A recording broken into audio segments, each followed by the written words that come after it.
coba share screen ulang. Tadi di mana ya?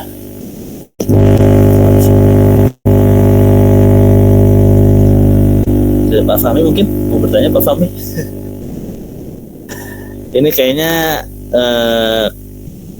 sejujurnya kalau tahun kemarin lumayan tuh ada beberapa yang bertanya ya. Saya takutnya mungkin penjelasan saya yang belum cukup jelas, mungkin teman-teman bisa ini ya, bisa tolong dikoreksi atau tolong ditambahkan biar kita sama-sama enak tuh penjelasannya.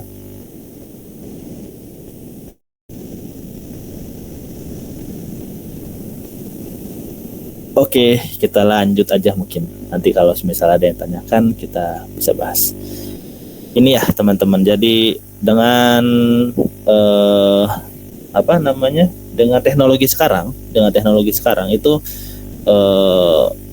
dengan bantuan artificial intelligence, dengan bantuan deep learning, kita bisa menghasilkan data Sentinel yang awalnya 10 meter, yang ini cukup pasar. Terus kita bisa membuat ini lebih detail, lebih akurat gitu, karena ini menggunakan nama modulnya adalah Sentinel 2 Deep Resolution 3 S2DR3. Ini merupakan salah satu produk dari Gamma Earth. Ini merupakan salah satu produk dari Gamma Earth yang ini merupakan ininya ya, orang yang sudah menggunakan model ini nih, otomatis ketika orang menggunakan model ini dia men-train ulang model tersebut sehingga data train yang dihasilkan lebih akurat begitu. Nah,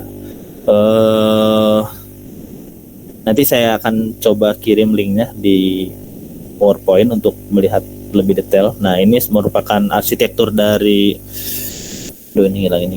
arsitektur dari ininya, dari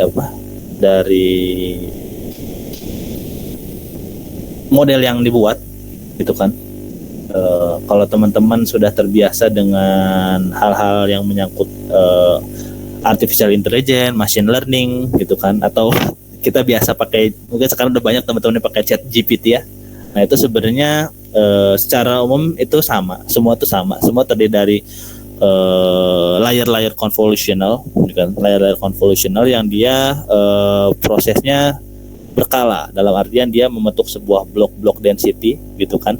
Nanti outputnya dalam bentuk sebuah model yang diinference gitu. Sebenarnya prosesnya sangat kompleks ini kan. Kalau teman-teman lebih ingin mendalami ini sangat dianjurkan, karena sejujurnya di bidang di dunia kerja sekarang ini sangat dicari ya teman-teman. Kalau misal teman-teman mendalami bidang data scientist sekarang begitu kan. Nah, kemudian jadi untuk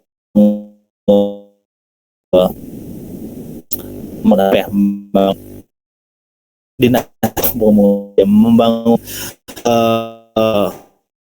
sebuah yang kompleks dari situs hubungan teman-teman GIS, teman-teman remote sensing, dan teman-teman data science begitu. Nah, ini sebenarnya ini ya teman-teman cukup dan memang cukup menjanjikan ke depannya. Kalau semisal teman-teman ingin Oke, saya udah coba sebenarnya beberapa background ya, coba dulu biar teman-teman ini gitu. Dia akan mencoba, saya coba ulang ya karena baru kontak. Ini yang lama. Nah, ini juga kan kalau teman-teman ingin mencoba play sendiri untuk dagang dan lain sebagainya itu kan. Nah, teman-teman mencoba nih Google Colab itu cukup murah hati ya teman-teman. Untuk berikan kita gratis itu, kalau teman-teman di sini kita dapat sekitar 12,7 RAM untuk ininya. GPU-nya kita ada 3, pakai GPU karena ini nggak butuh GPU. Lalu disknya kita ya sangat membantu teman-teman kalau semisal teman-teman mau mencoba mendalami terkait. Nah ini sudah selesai, saya sudah menginstal digunakan, lalu saya coba mengakses dari storage API-nya ya. Terus ini nih saya sudah masuk Android-nya Madura ya. Ini date-nya kita tanggal 20 Juli, coba run.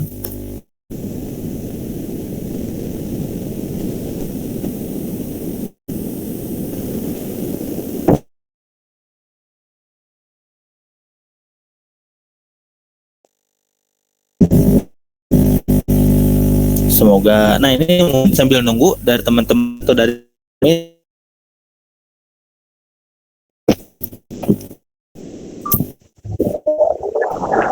Ya, mohon maaf, sinyal di tempat saya kurang bagus sepertinya Pak Dimas.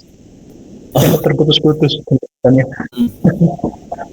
Ya, ini sangat menarik ya buat teman-teman ya. Tadi ada pen counting ya Pak Dimas ya yang sudah diterapkan di beberapa perkebunan. Terus ada juga yang deforestasi ya. Ini juga nyambung dengan kuliah praktisi SPPB yang kemarin diisi Pak Andi. Ada deforestasi, itu juga nyambung ya. Kalau Pak Andi lebih konsen ke RSPO-nya, karena sekarang produk sawit itu harus lolos tadi ya, dengan deforestasi. Nah sekarang di Pak Dimas ini dijelaskan bagaimana cara melakukan analisisnya ya teman-teman. Jadi siapa tahu nanti ada yang istilahnya minat di sawit, tidak hanya jadi asisten kebun, tapi juga bisa jadi GIS analis ya di sawit, itu bisa digunakan. Iya betul sekali karena kebetulan tahun ini sepertinya saya banyak ini Pak Dimas, banyak masukan dari beberapa praktisi, dan itu luar biasa informasinya, informasi update dari praktisi, dan kadang di kampus itu tidak sampai gitu loh. Makanya wah ini luar biasa dari Pak Dimas juga, cara menghitungnya, cara menganalisisnya. Terus kemarin isu-isu globalnya bagaimana terkait dengan pertanian berkelanjutan. Terus di bulan ini juga saya komunikasi dengan manajer sawit yang ada di Kaltim, isu-isu di sawit yang ada di Kaltim. Jadi lengkap sebenarnya buat mahasiswa ini ya, terutama semester 5 yang sekarang menempuh mata kuliah ini, karena kemarin juga ada kuliah praktisi dan sempat datang juga ke kampus ya. Datang dari BSI Pak Dimas, dari BUMN-nya Inggris kalau nggak salah, sempat juga ada kerjasama dengan Cultiva. Oh iya, kebetulan mungkin ya karena banyak ya, ada karena chief kita kebetulan dari ada yang dari Inggris dan ada dari Swiss. Nah itu mungkin ada beberapa klien-klien yang dari Inggris. Ini salah satunya BSI mungkin ya. mungkin. Pokoknya kemarin sebenarnya mau saya temukan dengan Pak Dimas, cuma ada administrasi yang menghambat, karena ternyata administrasi di tingkat UNIF sama kementerian itu luar biasa melelahkan. Jadi kemarin kalau ketemu satu forum itu luar biasa itu pembahasannya, jadi saling nyambung. Iya betul sekali. Dan untuk mahasiswa itu informasi seperti itu luar biasa. Cuma ya siapa tahu tahun depan ada lagi, insya Allah nanti saya coba satukan dalam satu forum. Ya seru tuh kayak kalau kita offline bareng-bareng ya, diskusi bareng-bareng tuh. Betul.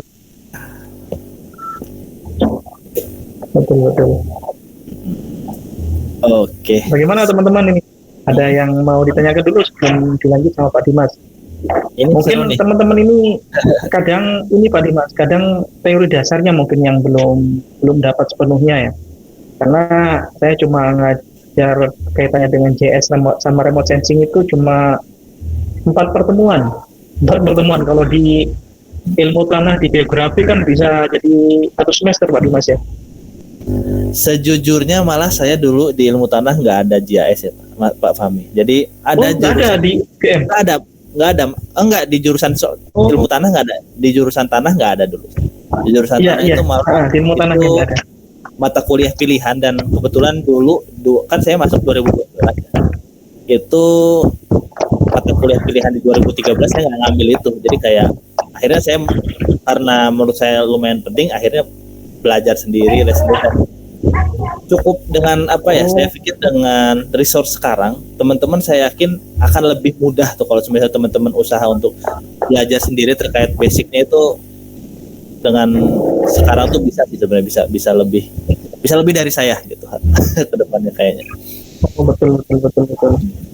Ya, sekarang sudah banyak ya tutorial di YouTube juga. Betul sekali.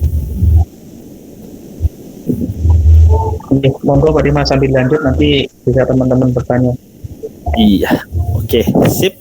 Ini kebetulan udah selesai nih teman-teman ya. Aku coba jelasin dikit-dikit nih, mulai dari hasilnya ya. Ini fetching model itu kayak apa ya? Kayak nge-wrap model yang dihasilkan dalam bentuk sebuah data inference yang sudah jadi. Data inference itu data hasil dari model, itu namanya data inference. Nah, ini T4 M9GN bla bla bla bla ini adalah grid dari Sentinel itu sendiri. Nah, kalau misal teman-teman sudah terbiasa ngambil data Sentinel, download data Sentinel, biasanya download tersebut dalam bentuk grid tuh.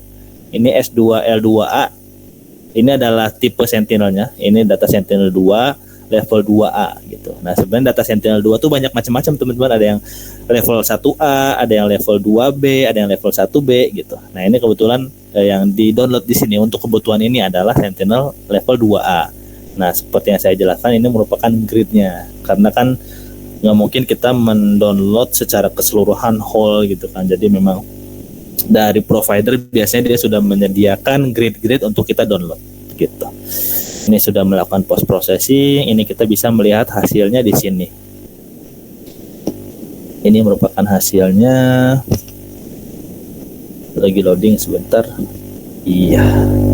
Kita mulai dari ini hasilnya ada 3 teman-teman.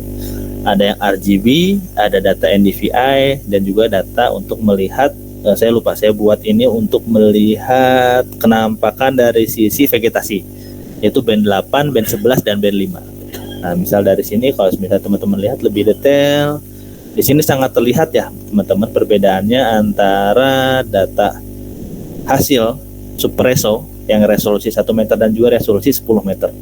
Nah, teman-teman bisa membayangkan tuh, maksudnya seberapa powerfulnya kita ketika kita menggunakan data resolusi 1 meter yang sekarang kita bisa buat dari data yang gratis, yang dulunya mungkin tahun saya sekitar tahun 2020 ini belum ada gitu kan. Dengan metode yang belum powerful ini, otomatis data-data resolusi tinggi yang resolusi 1 meter ini kita harus membayar sangat mahal.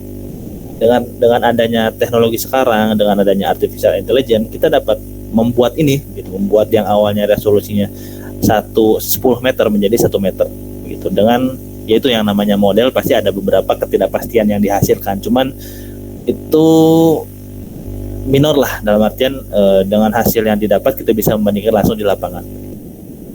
Nah, ini hasilnya sangat terlihat bahwa data tersebut memiliki resolusi yang cukup tinggi. Kita bisa melihat di sini rumahnya, kalau misalnya di sini kotak-kotaknya belum terlihat ya, walaupun memang ketika kita zoom, oh ya nih kelihatan daerah sini perumahan karena warnanya coklat. Cuma kita nggak tahu rumahnya sebelah mana gitu kan. Tapi ketika kita coba pakai pakai model SuperReso, kita bisa lihat, oh ini berarti jalannya ini, gitu, rumahnya di sini. Nah, sudah se-powerful ini ya teman-teman untuk teknologi sekarang. Jadi menurut saya apabila teman-teman mempelajari bidang remote sensing sekarang itu sangat mudah dan sangat banyak resource yang dapat digunakan. Nah, ini untuk data-data RGB. Lalu yang kedua kita coba melihat mengidentifikasi lebih dalam kalau misal ini pakai campuran band dari band 4 dan band 11, yaitu NDVI yang biasa digunakan atau teman-teman sering mendengar yang namanya Normalized Difference Vegetation Index. Nah, ini sangat terlihat ya teman-teman bahwa kalau kita bandingkan dengan ini dan ini, terlihat bahwa ini sangat site spesifik ya. Kita bisa lihat ini kenampakannya sangat lebih halus teksturnya dibanding dengan ini. Dan ini sangat membantu kita kalau semisal kita ingin mengidentifikasi wilayah-wilayah yang terjadi kebakaran ataupun deforestasi, ini sangat membantu sekali teman-teman. Nah ini untuk melihat vegetation index-nya. Lalu yang terakhir adalah ini untuk melihat dari sisi kenampakan pohon-pohon yang dihasilkan begitu.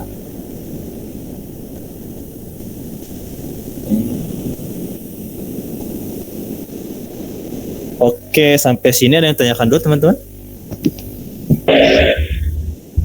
Nah, itu menarik ini. Bisa jadi publikasi Pak Dimas ini. Kebetulan udah ada yang, kebetulan saya udah publikasi, cuman belum selesai. Wah, mantap. Pakai yang Super ESO ini, yang Bisa. 1 Mei. Bisa lagi bagi anunya, skripnya. Boleh lah, saya bisa support kan, kalau mau. Siap.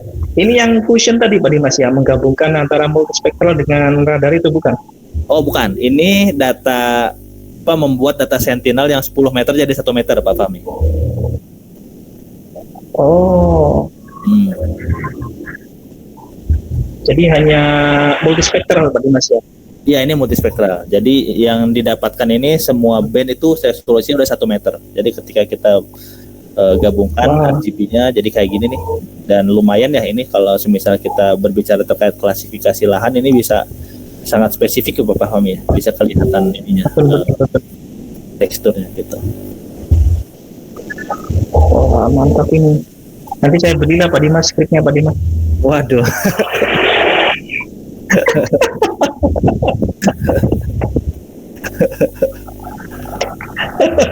Aduh. Siap support pokoknya. Sering Pak Fahmi.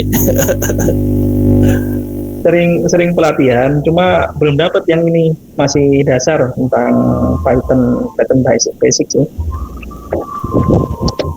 Kalau dulu biasanya saya masih pakai Java, sekarang coba pakai Python karena lebih powerful ya sepertinya Python dengan Google Colab ini. Iya sih sepertinya, karena lebih ke ini ya kayaknya untuk Python ini yang mendevelop banyak tuh, kayak misalnya library baru tuh banyak yang mendevelop, komunitinya banyak, komunitasnya lebih banyak sekarang, jadi lebih update-nya cepat tuh Pak dibanding JavaScript ataupun apa ya sekarang Golang mungkin yang udah menambah ke data science, Golang sama JavaScript ya. Oh. Sama R sama Studio. Kalau di GitHub itu juga bisa library-nya dipakai itu Pak Dimas? Oh bisa. Gimana caranya Pak Dimas ya? Saya masih belum paham ini. Bocoran. Oh gitu. Boleh. Ya sekalian nih, memang namanya GIS ya. S-nya tuh sistem. Jadi memang misalnya contohnya punya saya sih. Misalnya kayak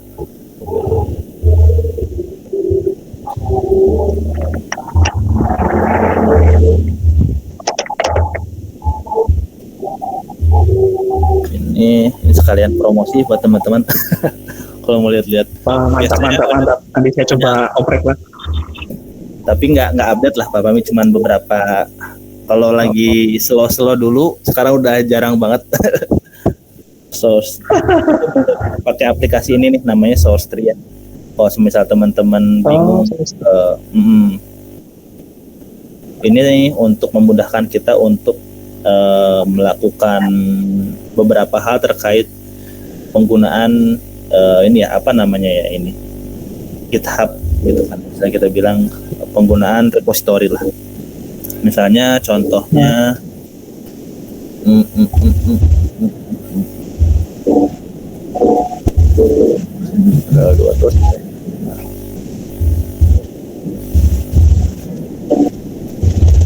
ini aja.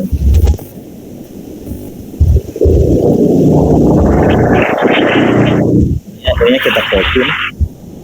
kita copy terus ini kita masukkan ke sini, kita pilih. Ini di record ya Pak Fahmi biar teman-teman bisa belajar nih. Udah ke record ya?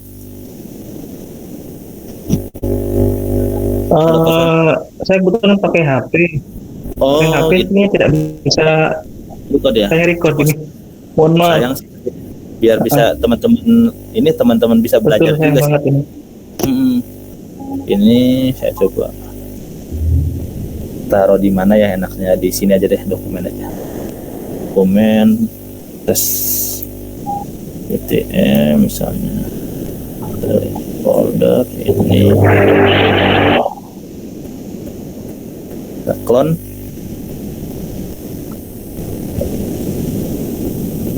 Oke, terus nah ini sedikit ini aja. Nah ini biasanya untuk ini merupakan biasanya ini ya teman-teman, namanya scripting. Kita membuat sebuah model, sebuah sistem itu kita nggak mungkin bekerja sendiri ya.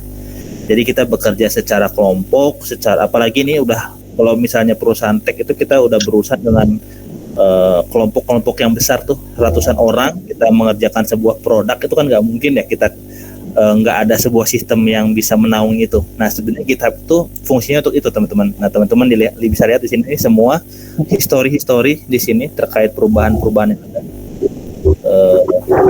terkait perubahan yang ada di sini. Nah di sini kita bisa melihat nih, oh ternyata ini siapa namanya, orang ini, author ini, KTP bla bla bla, Adi ini dia melakukan perubahan di sini gitu kan. Melakukan perubahan di sini, yang awalnya ini jadi ini, yang awalnya jadi ini gitu kan. Oh terakhir tuh orang yang update siapa ya, ini terus kan, terus setelah itu dia akan melakukan ada orang lain juga namanya siapa, namanya Husnul, dia melakukan hal yang sama seperti itu. Filenya di mana? Filenya di sini. Nah, sebenarnya secara fungsinya GitHub itu jadi untuk memanage pekerjaan developer atau programmer itu secara lebih terstruktur begitu. Nah ini punya saya sendiri jadi nggak terlalu banyak ya, ini branch-nya nggak terlalu banyak, ini hanya perubahan-perubahan sederhana begitu. Itu bisa lihat tadi saya simpan di dokumen tes YouTube.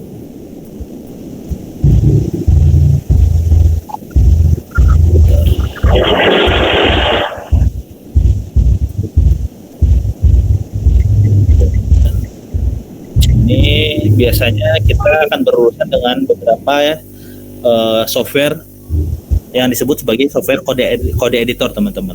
Ada yang kita bisa pakai PyCharm, bisa VS Code, bisa ada juga yang disebut sebagai Sublime Text juga ada begitu kan.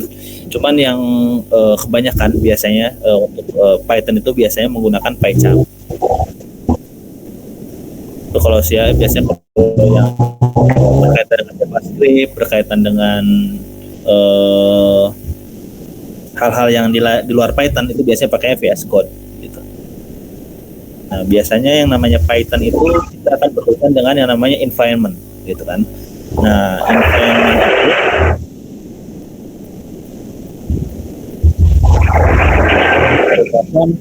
tempat di mana kita akan mengisi beberapa library. Library itu bisa dibilang sebagai tools pendukung, teman-teman. Ini kenapa? Tools pendukung. Ini pada sudah saya coba tunjukin salah satu penggunaan dari ini. Terus Windows sebentar, terminal. Nah, biasanya kalau misal kita udah membutuhkan tools yang banyak, biasanya kita nggak akan mengimport satu-satu nih. Ini kan tools-toolsnya ada Google Cloud Storage, ada GeoPandas, ada R3, ada Spatial Index. Biasanya kita langsung mengimport tools tersebut secara langsung. Biasanya kita bisa lakukan pip install -r requirement.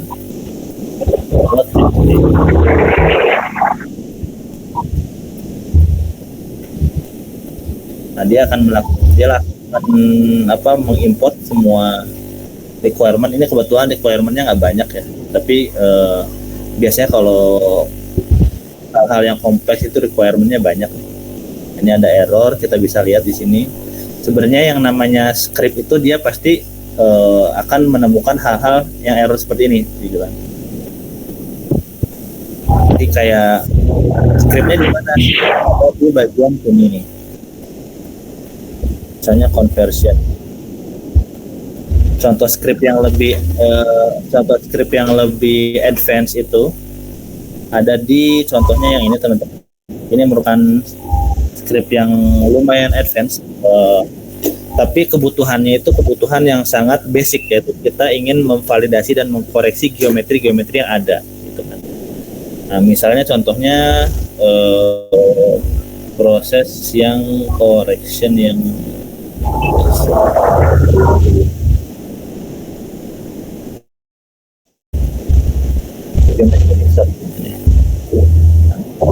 nah, kalau berbicara terkait bahasa pemrograman itu ada beberapa jenis ya teman-teman. Ada yang basicnya object oriented, atau semuanya itu berbasis function, ataupun natif atau tidak berbasis function. Nah, kalau yang ini karena kita bekerja dengan hal yang lebih otomatis, kita harus membuat semua yang ada di sini dalam function. Oleh karena itu, kalau teman-teman melihat di sini, nah di sini ada dev. Ini dev ini bukan merupakan ininya ya, apa namanya, tempat untuk kita membuat function. Ini salah satu beberapa function, mulai dari fix, duplicate, vertices. Ini beberapa hal yang mungkin cukup kompleks, tapi coba saya jelaskan secara lebih high level sebentar, biar teman-teman mengetahui bahwa sebenarnya bidang GIS itu sekarang sudah sedalam ini gitu. Ini salah satu. Jadi kalau teman-teman mengetahui bahwa poligon itu terdiri dari beberapa titik ya teman-teman.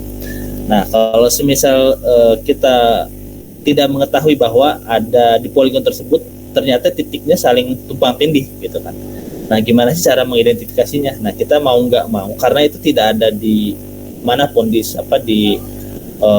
fungsi manapun begitu kan, baik itu di ArcGIS ataupun di QGIS, mau nggak mau kita akan bikin sendiri modifikasi itu sendiri kan. Nah, oleh karena itu, itulah pentingnya bahasa pemrograman untuk bidang-bidang GIS maupun remote sensing. Nah, di sini ketika ini cukup kompleks untuk teman-teman pahami, tapi saya akan mencoba menjelaskan lebih sederhana bahwa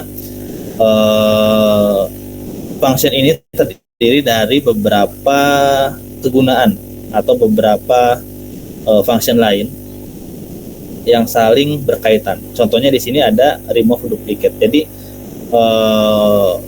dalam sebuah function itu terdiri dari function yang lain yang saling berkaitan. Nah, ada remove duplicate inilah merupakan function utama untuk mengidentifikasi hasil mengidentifikasi satu titik yang memiliki satu wilayah memiliki dua titik yang saling bertumpang tindih.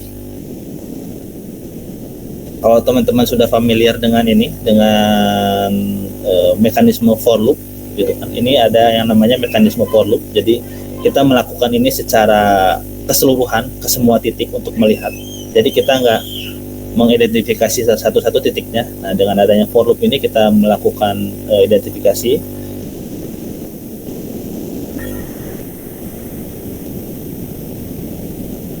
Lalu dari sini, ini cuma contoh yang saya jelaskan, mungkin takutnya terlalu bikin teman-teman bingung. Kita coba langsung aplikasikan ya teman-teman. Misalnya contohnya ini, kita ingin mengkoreksi dan memvalidasi poligon-poligon yang sudah ada gitu kan. Kita sudah punya functionnya, bagaimana menjalankannya gitu kan.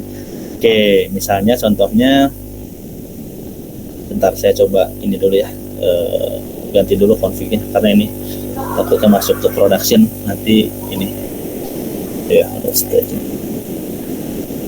ini. Nah, biasanya ada beberapa hal ya, kalau misal yang udah biasa jarang pakai PyCharm ataupun VS Code, saya biasanya langsung di Windows PowerShell untuk prosesnya. Jadi ini biasanya kita akan berurusan dengan path-nya, kita akan lari ke path mana. Kan tadi kan kalau teman-teman lihat ini tadi kita ada di sini di AS ini kan, karena itu path-nya akan naik. Lalu ininya yang saya pilih, yang saya proses ini adalah file Python yang bernama geometry validation.mis, karena ini banyak banget nih. Karena kan ini ya, jadi saya coba ini dulu biar lebih cepat prosesnya.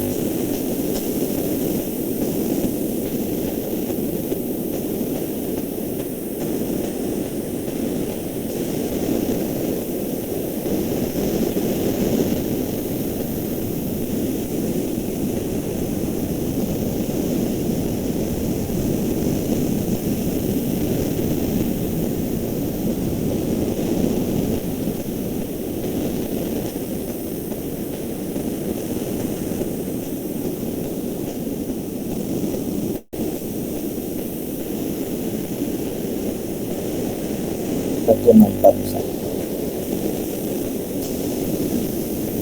Ini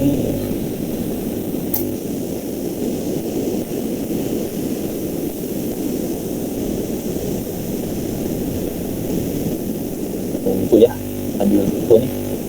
Nah, sebenarnya kegunaannya untuk apa sih? Salah satu kegunaan scripting selain untuk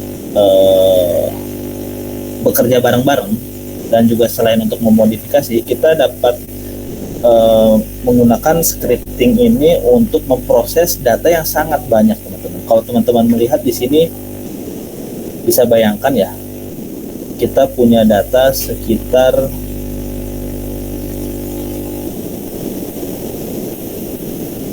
misalnya ini nih, ada 43.384 data gitu kan. Nah, kita nggak mungkin nih memproses ini satu persatu, teman-teman. Dan mungkin bisa, tapi butuh waktu lama ya, teman-teman. Dan ini biasanya kalau misalnya perusahaan-perusahaan perkebunan itu nggak mungkin segini datanya, bisa jutaan gitu kan. Nah, itu nggak mungkin kita proses satu persatu. Nah, itulah kegunaan lain selain untuk bekerja bersama dan juga untuk memodifikasi hal yang belum ada. Nah, ini sudah selesai kan. Dari script tersebut kita memproses ini partner ID, teman-teman nggak usah bingung, ini partner ID merupakan ID dari kliennya Kodika gitu kan. Bla bla bla bla bla bla, ini merupakan community-nya, community 5. Data yang diproses itu sejumlah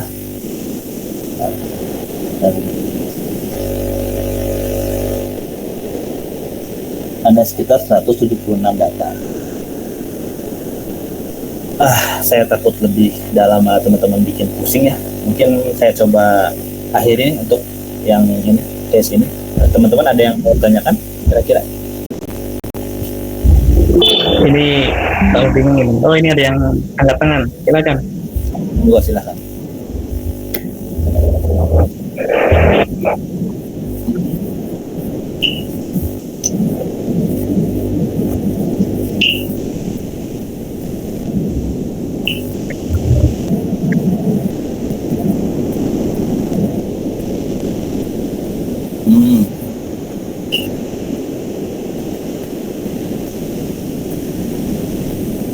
Yes ya. Thank you, makasih. Oke. Untuk menampilkan peta ini ya, berarti ya. Sebenarnya kalau misal kita lihat di sini Python itu punya beberapa library lain. Kalau ini sebenarnya kenapa saya tidak menggunakan library lain atau script lain untuk menghasilkan? Di sini karena untuk function ini S2DR3 inverse util test, dia sudah embed untuk menghasilkan plotlib. Plotlib itu salah satu library dari Python juga untuk menghasilkan sebuah visualisasi. Kalau teman-teman pengen coba ngecek ya, di sini ada yang namanya matplotlib. Kita bisa pakai matplotlib.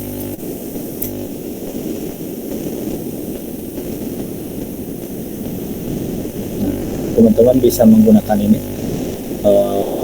Plotlib ini ada beberapa example juga di sini untuk melihat sebuah tampilan-tampilan. Di sini selain itu bisa kita menggunakan, kalau di ini ada yang namanya, nggak tahu teman-teman sudah familiar atau belum, yang namanya ini sudah embed juga di Python, namanya Declared.js. Python. Ini fokus untuk kalau di ini bukan ini, tapi di Python namanya volume tuh. Volume library for map visualization.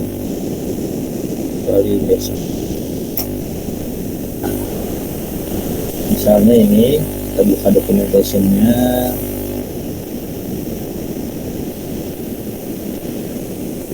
Yang mana ya? Ini mungkin saja. Nah, ini sebenarnya kalau misal teman-teman pengen coba, ini namanya ada library namanya volume. Mungkin Pak Fahmi udah familiar ya, karena udah banyak udah jam terbangnya udah lama lah terkait Python ataupun JavaScript. Untuk teman-teman nih bisa menggunakan ini namanya library volume. Dia kita bisa coba nih, kalau teman-teman penasaran ya, kita coba ini masukin ke Google Colab biar tadi Mas siapa pelukan namanya, dia sama-sama coba langsung. Nah, tadi ini Eh, Nah, di sini kan pip install nih. Nah, kalau di Google Colab karena dia itu servernya Linux, dia nggak bisa pip install, harus pakai tanda pentung depan.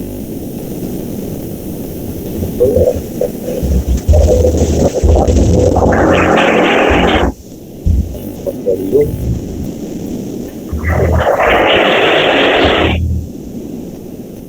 Ini kita coba untuk menampilkan sebuah data dengan sebuah data tampilan base map dengan Centroid 41 dan 29. Ini namanya volume.map. Ini volume itu nama library-nya. Map ini adalah salah satu function.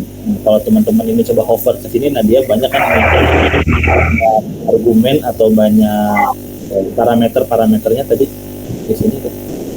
Ada yang definite location-nya apa. Nah, dari sini kalau sementara teman-teman lebih mendalami, ini kita bisa modifikasi lebih jauh tuh. Bukan cuma dari sisi centroidnya. Di sini kan cuma location sama dengan 41,29. Nah, di sini bisa kita lebih dalam, bisa dari sisi top union, bisa dari sisi position, bisa kita pilih bukan OpenStreetMap, bisa kita pilih imagery dan lain sebagainya. Nah, kita bisa coba ini aja biar lebih sederhana untuk dipahami terkait penggunaan dari jadi dengan metode ini kita bisa menampilkan ini, lalu ini kalau teman-teman pengen menggunakan data tiles yang lain selain data yang OpenStreetMap dengan zoom level yang sudah ditentukan gitu. Ya sebenarnya Python itu sangat ini teman-teman, sangat powerful. Python ini sangat powerful karena dia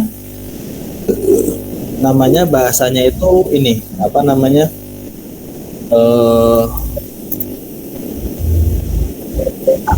pseudoteks, kita bisa dibilang pseudoteks, jadi pseudocode. Jadi code-nya itu sangat mudah untuk dipahami secara high. Mau coba pakai ini dulu, saya hilangin dulu segini.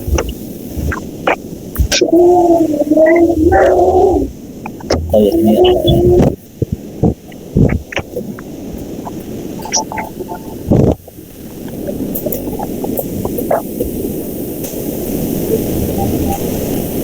atau ya, kita lewat dulu.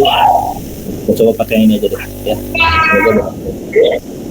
Karena saya juga nggak terlalu banyak berurusan sama volume. Semoga nggak error. Oh masih error. Coba yang lain. Sebenarnya gini sih teman-teman, kelemahannya Google Colab itu dia kadang-kadang suka putus nih di sini.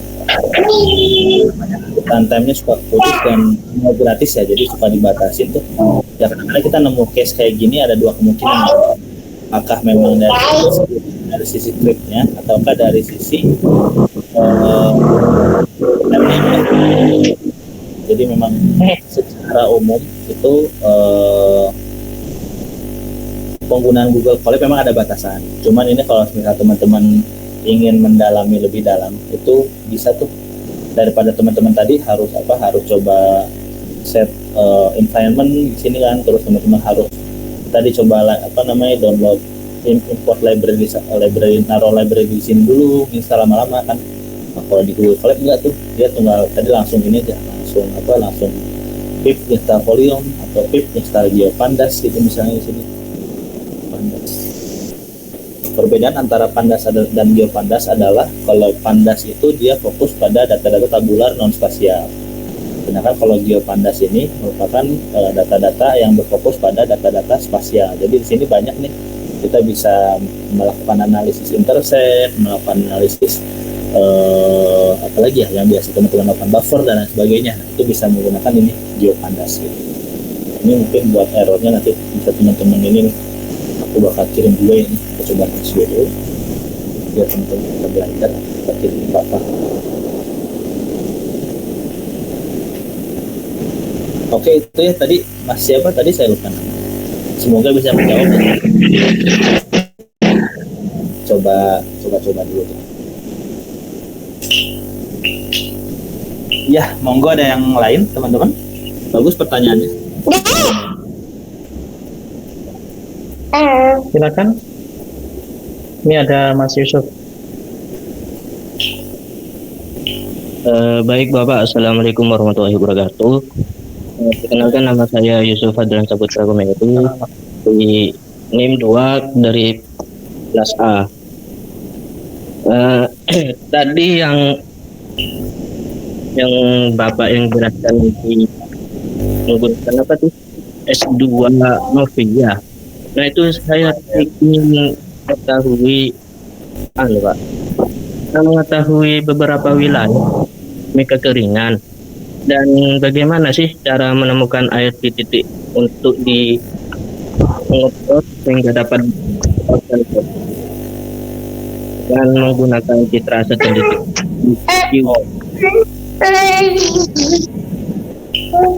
Sip.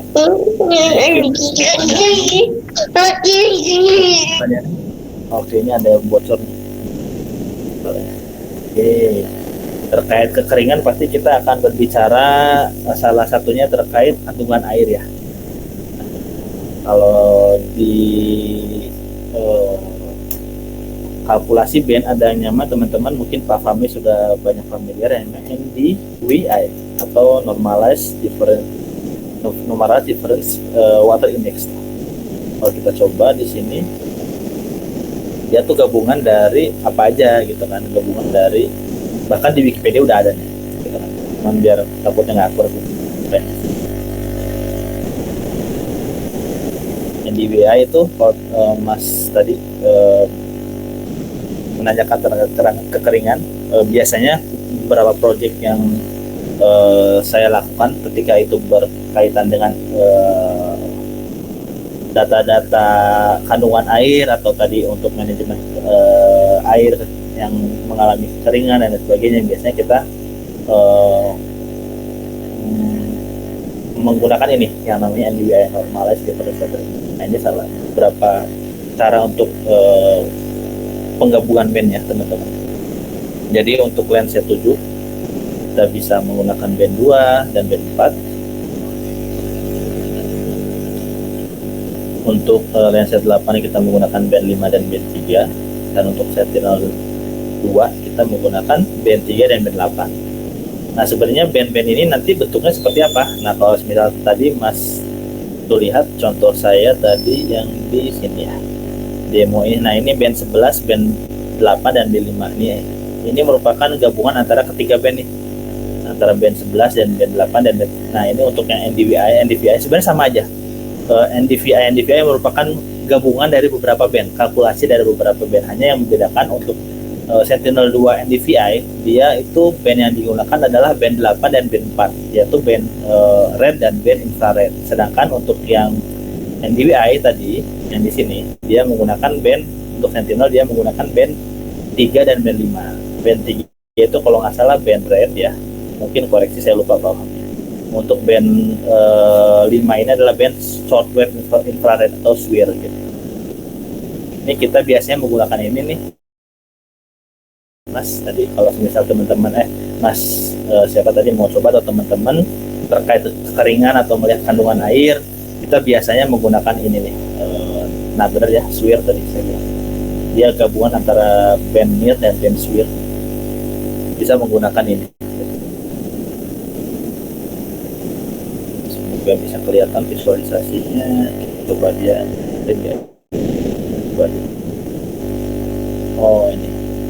Nah ini juga nih apa namanya teman-teman nih, kita bisa menggunakan yang namanya platform Land Viewer, walaupun kebanyakan dia berbayar ya, cuman ada beberapa yang gratis. Saya juga udah lama nggak pakai, nggak tahu ya, semoga bisa. Saya udah lama nggak familiar juga soal ini.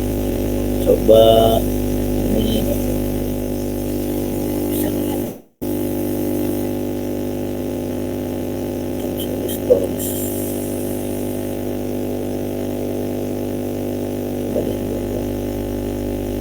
kita jauhin.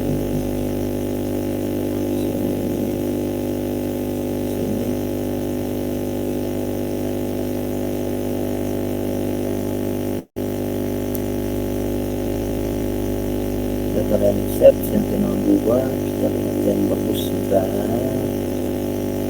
Nah sebenarnya banyak teman-teman platformnya selain G ya, teman-teman bisa coba juga yang namanya Sentinel Hub tuh. Beberapa ada yang gratis juga. Sebentar ini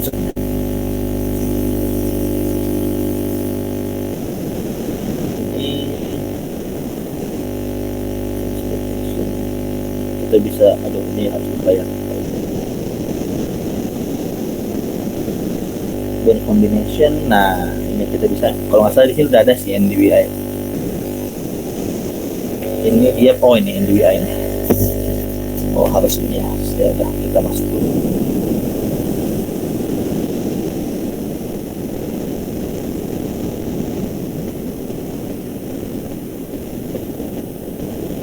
Bisa karena saya udah lama nggak pakai ya.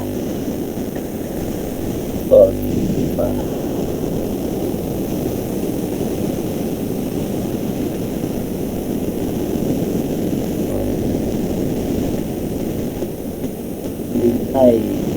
nah ini dia teman-teman, ini cukup powerful nih teman-teman atau pahami terkait selain J ya. Kalau misalnya teman-teman nggak mau ambil soal scripting dengan JavaScript atau Python, nah teman-teman bisa coba nih playground di sini namanya Land Viewer.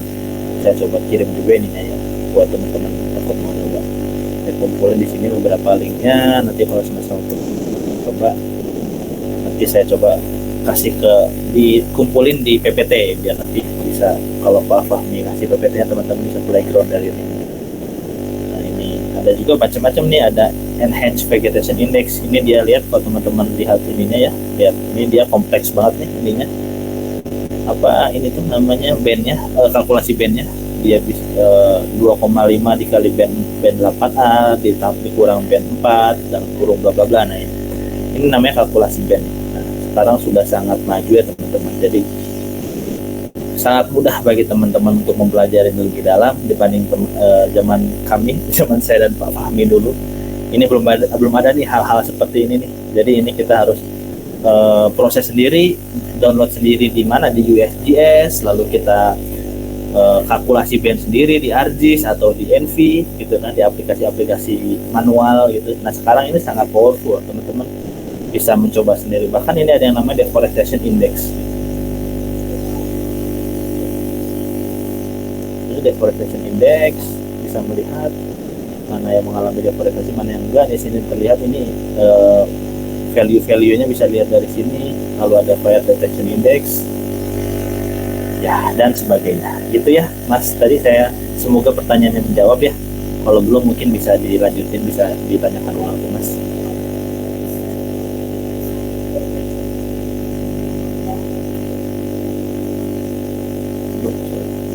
Oke, gitu. Bagaimana Mas Yusuf? Mas Yusuf, Mas Yusuf. Cukup Bapak. Ini cukup atau masih bingung ini? Semoga nanti bisa jadi pemicu ya. Jadi kalau sekarang kan sebenarnya tutorial sudah banyak. Atau informasi sudah cukup banyak, ini sebagai pemicu saja.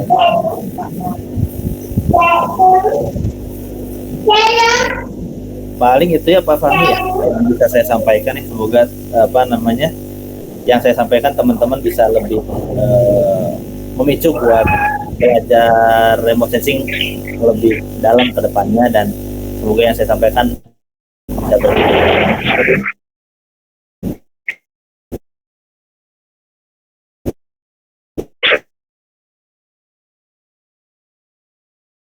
Materi baru mungkin nanti saya akan tambahkan di kelas tahun depan. Ini luar biasa. Terima kasih banyak sudah memberikan informasi baru. Oke, saya kira itu teman-teman ya untuk kuliah praktisi pada malam hari ini. Bahkan kemarin Pak Dimas ada satu mahasiswa sudah datang ke saya, katanya tertarik untuk penelitian remote sensing. Pak, saya masih belum berani ini. Masih semester 5. Nanti kalau sudah mulai semester 6, harapan saya sudah mulai explore. Ya insya Allah dengan Nanti bisa saja kalau bisa lah. ya kalau ada kebijakan pembimbing luar kampus nanti mungkin Dimas bisa membimbing mahasiswa saya nih. Nggak tahu saya sudah sudah mumpuni belum jadi pembimbing nih. Kayaknya masih dangkal juga saya nih Pak Fahmi. Siap. Mungkin itu teman-teman, ini ada yang angkat tangan ya. Ya nggak apa-apa, saya senang kalau misalnya ada teman-teman yang nanya gitu, berarti yang saya sampaikan setidaknya ada yang dipertanyakan. Bukan berarti mengerti, tapi ada yang dipertanyakan gitu. Betul. Tapi ini sebenarnya Mas Yusuf tadi yang bertanya. Oh iya, Diturunkan tangannya. Tangannya masih ini terus. Nggak capek-capek nih Mas Yusuf tangannya. Diangkat terus. Oke. Pertanyaan terakhir Pak Dimas. Ini juga sempat saya tanyakan ke pemateri sebelumnya. Nah, ini pertanyaan menarik ini. Kalau seandainya punya keahlian remote sensing atau JIS atau analisis spasial seperti ini, setelah mahasiswa lulus terus dapat pekerjaan, kira-kira salarinya di kisaran berapa Pak Dimas? Kalau berbicara kisaran itu sebenarnya lebih pada experience nih Pak Fahmi ya. Jadi memang saya yakin kalau semisal teman-teman confidence betul terkait experience itu sendiri, pasti perusahaan itu pasti ini ya menghargai begitu. Kalau misal salary secara umum, kalau misal dari sisi GIS dan remote sensing ya mungkin sekitar 17 ke atas lah, 17 ke atas gitu. Wah, ini luar biasa ini. Gaji dosen kalah ini. Ya, enggak lah. Saya yakin kalau Pak Fahmi mah ya mungkin gajinya kalah, cuman proyek-proyek lain ya jauh lah Pak Fahmi lah.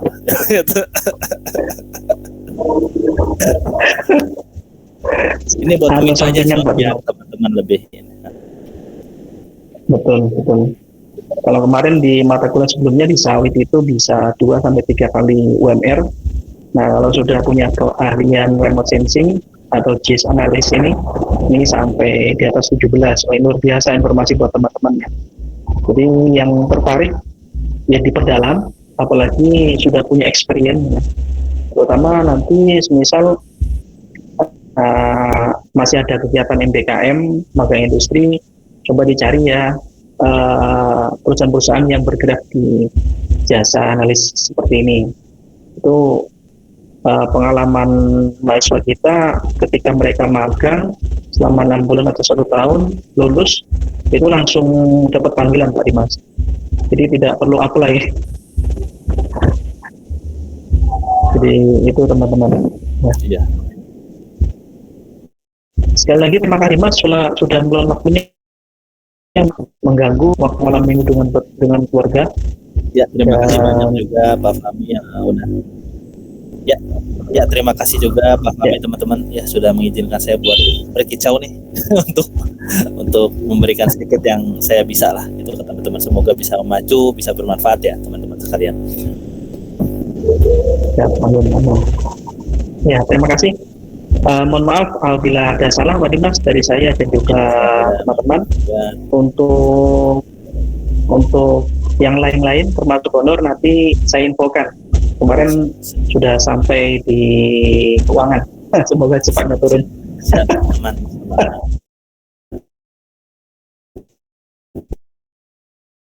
Percaya kalau Pak Fahmi saya percaya. Siap, ya. Terima kasih sekali lagi. Mohon maaf. Saya kira itu untuk ya malam ini. Sampai jumpa di UAS untuk teman-teman dan juga mungkin untuk Pak Dimas. Kita tahu nanti saya main ke Jakarta bisa mampir atau bisa mampir ke teman Pak Dimas. Siap, poin aja. Ya. Selamat malam. Assalamualaikum warahmatullahi wabarakatuh. Waalaikumsalam. Terima kasih. Nah.